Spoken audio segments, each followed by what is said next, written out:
Dadah dengan nilai hampir 2.5 juta berjaya dirampas di Kuala Sungai Tawau Lama. Untuk bertindak lanjut, kita terus langsung ke Kota Kinabalu bersama Anisha. Silakan. Baik Syah, terima kasih. Assalamualaikum dan salam sejahtera.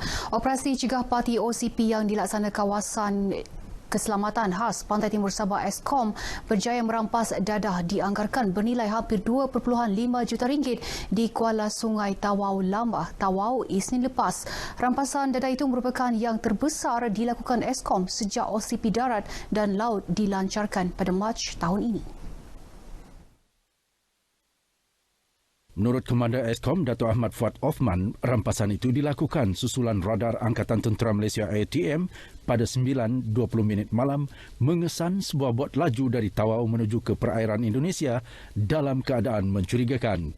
Ini yang besar di Timur Sabah. Sebenarnya OCP ini pun bukan ini saja kita tangkap. Kita dah banyak buat tangkapan secara besar-besaran. Contoh kita punya dalam tempoh 2 minggu hasil daripada kerjasama darat dengan laut, kita berjaya menangkap sebelum ini kita berjaya menangkap 3 kes penyelundupan rokok secara besar-besaran yang dibawa masuk daripada Indonesia dalam masa 2 minggu.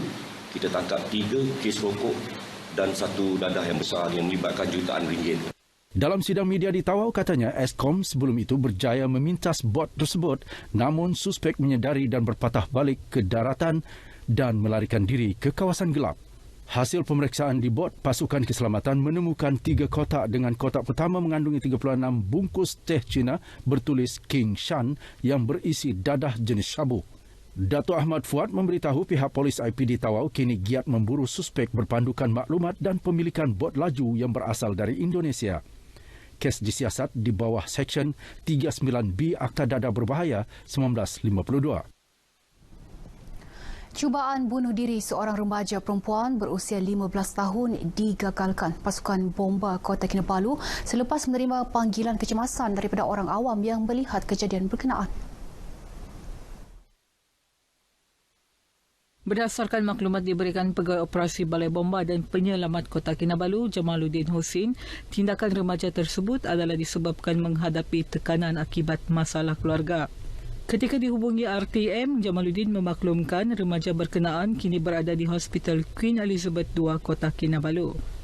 Beliau berkata pihaknya menerima panggilan kecemasan berhubung kejadian pukul 1.46 tengah hari tadi. 15 anggota bomba menaiki sebuah jentera dan EMRS bersama 2 lagi utiliti bergegas ke lokasi kejadian di sungai berhampiran Bandaraya Kota Kinabalu. Operasi turut dibantu 10 anggota polis Kota Kinabalu. Mangsa berjaya diselamatkan pada pukul 2.23 petang. Situasi semasa wabak denggi di Sabah, jumlah kumulatif kes denggi meningkat kepada 3,824 kes dengan pertambahan 5 kes baharu semalam.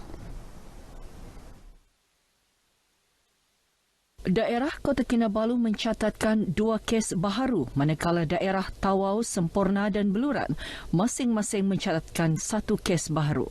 Berdasarkan infografik Jabatan Kesihatan Negeri Sabah, sehingga semalam daerah Kota Kinabalu mencatatkan kes kumulatif denggi tertinggi iaitu sebanyak 982 kes.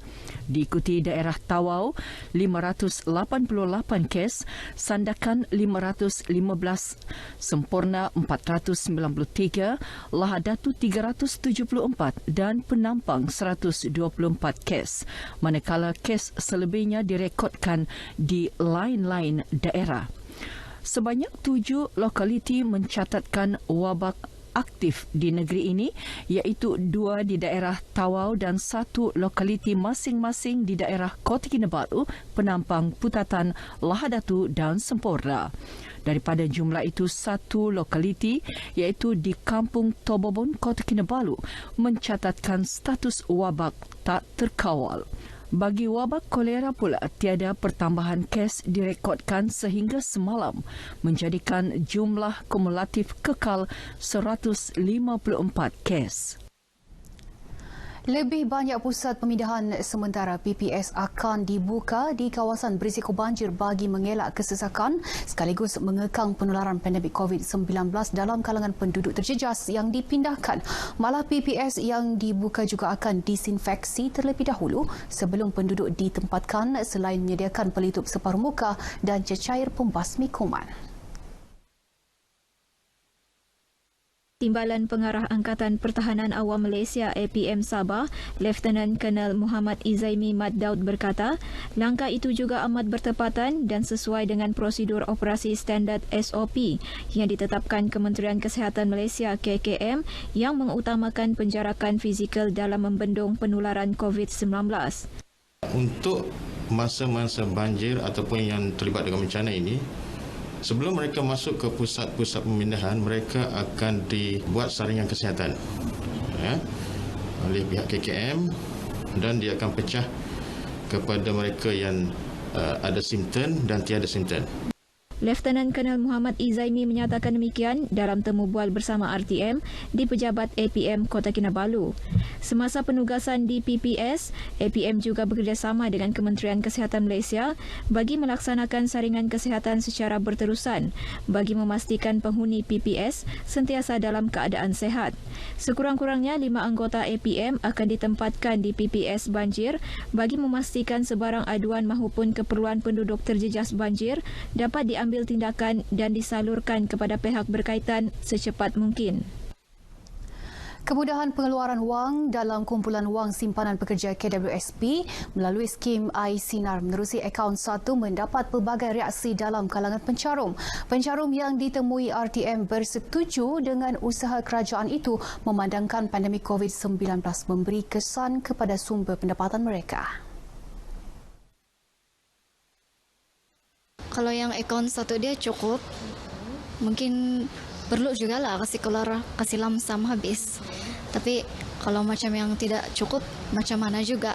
Saya setujulah dia punya pengeluaran secara lamsam memang perlu sebab ada orang yang betul-betul memerlukan kan. Tidak kisahlah memulakan perniagaan. Kalau tak ada pendapatan, kalau boleh ambil semua keluarlah. Boleh ada orang mungkin boleh buat bisnes kan atau apa-apalah untuk duit tu. Kalau sikit-sikit pagi-pagi susah juga. Pada 16 November lalu, KWSP memaklumkan pencarum dengan baki RM90,000 ke bawah dalam akaun 1 akan mempunyai akses kepada amaun sehingga RM9,000 dengan pengeluaran pertama RM4,000. Manakala bagi pencarum dengan baki RM90,000 ke atas dalam akaun 1 pula, jumlah maksimum yang boleh dikeluarkan adalah RM60,000 dengan pengeluaran pertama sehingga RM10,000. Baik, sekian berita dari Sabah petang ini. Bersama mencegah COVID-19, sentiasa pantau status kesihatan. Kembali bersama Syah. Silakan Syah.